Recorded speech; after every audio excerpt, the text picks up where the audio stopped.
And you're back with us as we continue on this Monday morning. Let's talk some Baylor football from Bears Illustrated.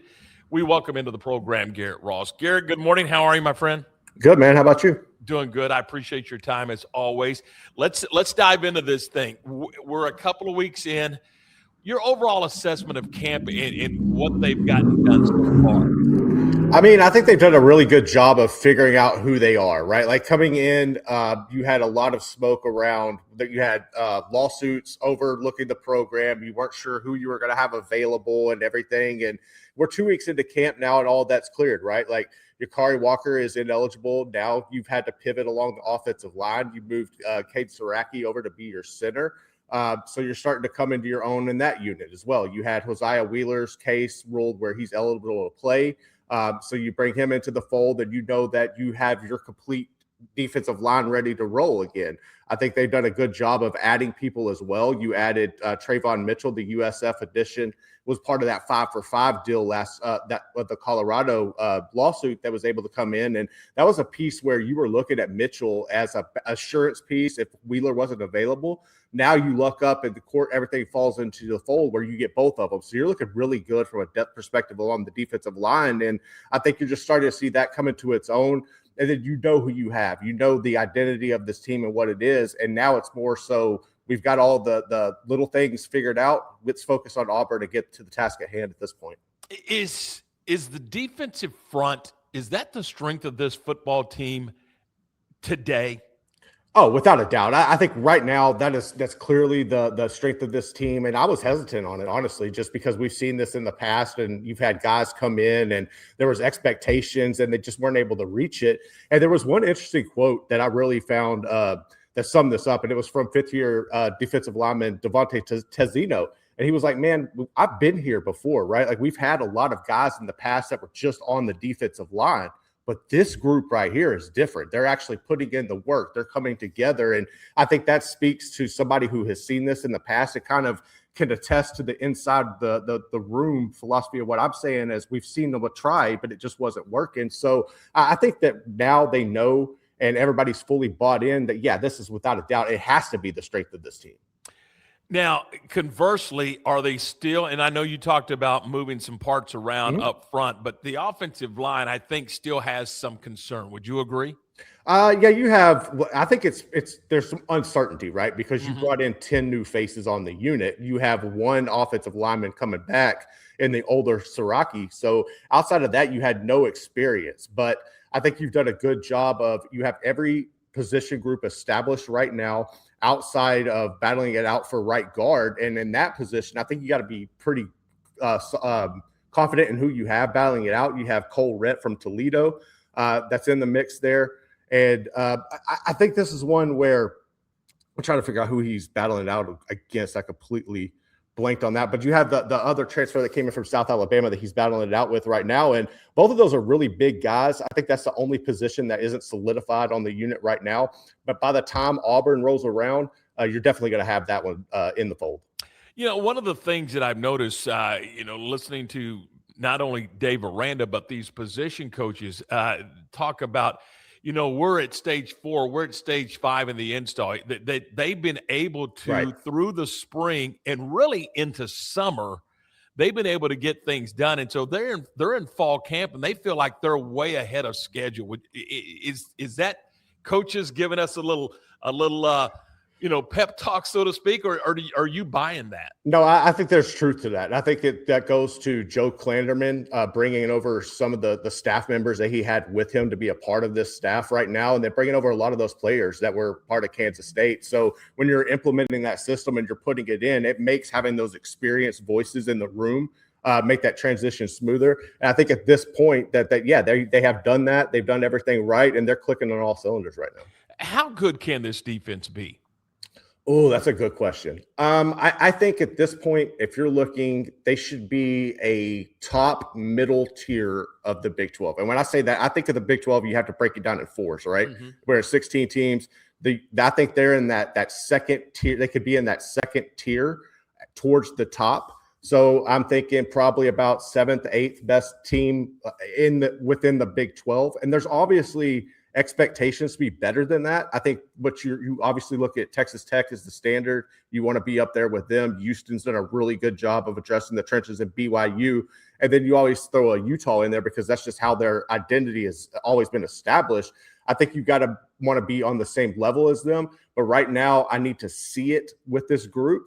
But I think they can push towards being the top of the upper echelon of that middle tier, if that makes sense. Visiting with Garrett Ross from Bears Illustrated.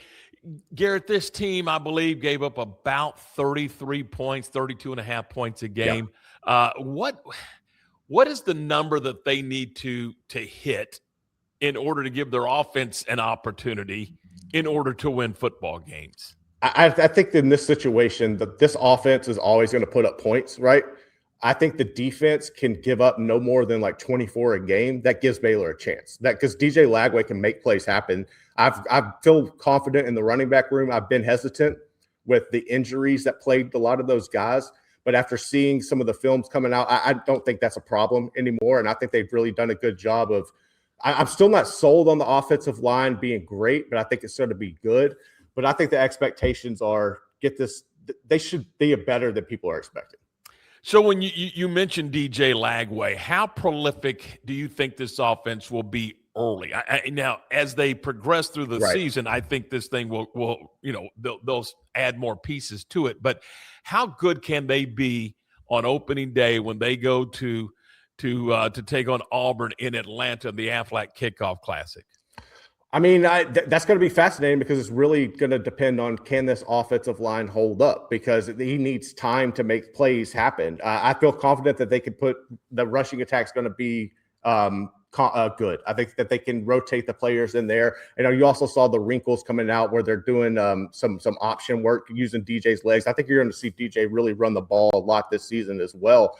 But it's also can that players on the outside click. I think that you have confidence in a guy like Lewis Brown.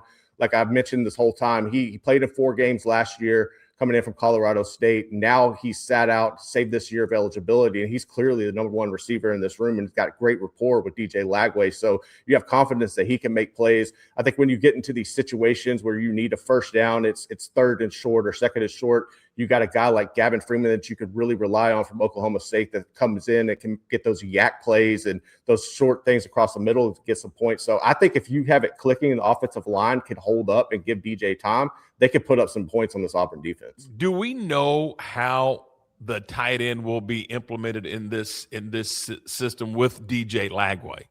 I think it's one where you see more blocking than receiving from the tight ends in the past, but he did bring over Livingston, his tight end that was with him at Florida. They have great chemistry. So I don't think you're going to see it used as much as you did in years past. I think you're going to rely, like you just don't have a Michael Trigg out there that can just go and make plays, right? Like you have different style of tight ends. So I think it's more going to be used in short yardage and blocking situations to set up for that rushing attack than using the tight end to rely heavily on in the passing attack. We mentioned opening weekend, and it is interesting that they're going to be that key game on ESPN. I mean, it's the 2:30 kick. I mean, college football, in my mind, is Saturday afternoon at 2:30. Always has been. And they're that 2:30 slot with Auburn in Atlanta, the Aflac Kickoff Classic. And I know that this staff, going way back to the spring, even before spring, that they started putting a lot of energy into this football game. Not just the X's and O's of the game, but how you travel, how you play in a dome stadium with a crowd that's probably going to be pro Auburn. They've done a lot of work in that area, which tells me, and I want to see if you agree, that Dave Aranda looks at this football game as a very, very important game, even though it is game 1 of 12. No, I would completely agree with that. I think that some of that could be overblown in my sense. Like you've done this before, you've gone and played on the road. But I understand where he's coming from with the attention to detail, because we've heard one of the biggest things throughout his tenure is practice looks good, everything looks good, but it's that transition to the game, right? And that's always where they've struggled at times. So putting an emphasis on that and knowing like it's going to be all eyes on you. It's going to be that day. It's going to be Baylor and Auburn, and then the night is going to be LSU and Clemson. Outside of that, there's no games that day. So you're a marquee matchup. So, yeah, I think it's important for them to put an emphasis on that. I think they understand the moment.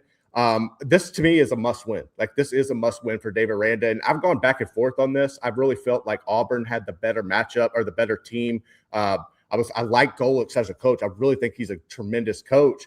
And but the more I'm keeping an eye on this Auburn camp and some things coming out there, I think Baylor legitimately does have a chance to go into Atlanta and play spoiler. And I think that's the mindset of this team. It's a more important game for Baylor.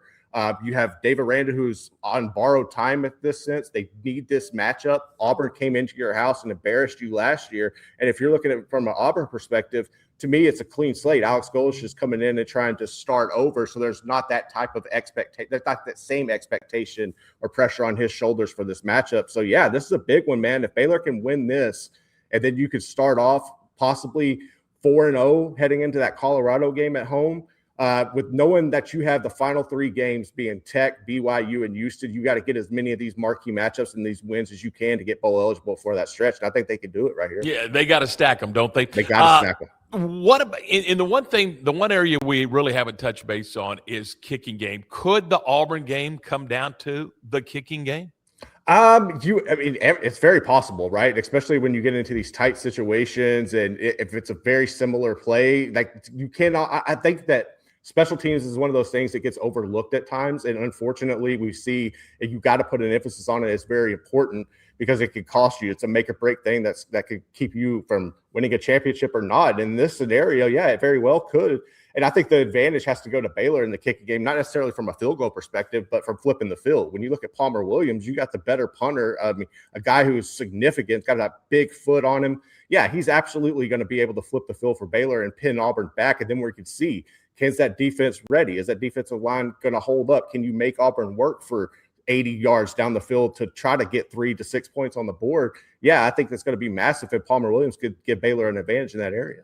Great stuff. Tell us where we can find Garrett Ross and tell us a little bit about Bears Illustrated. Yeah, you can catch me. I don't really do social media all that much, but I'm at _Garrett Ross on Twitter. I just post like my articles and recaps there. You can go to bearsillustrated.com, part of 247 Sports. And then if you have a Bears Illustrated or just a 247 Sports membership in general, you can come on and get everybody. It's like you want to come on and look at my site, then you can look at Auburn. There's everybody's under that same subscription. So, yeah, come on over, check us out, and we have content dropping every day of the week.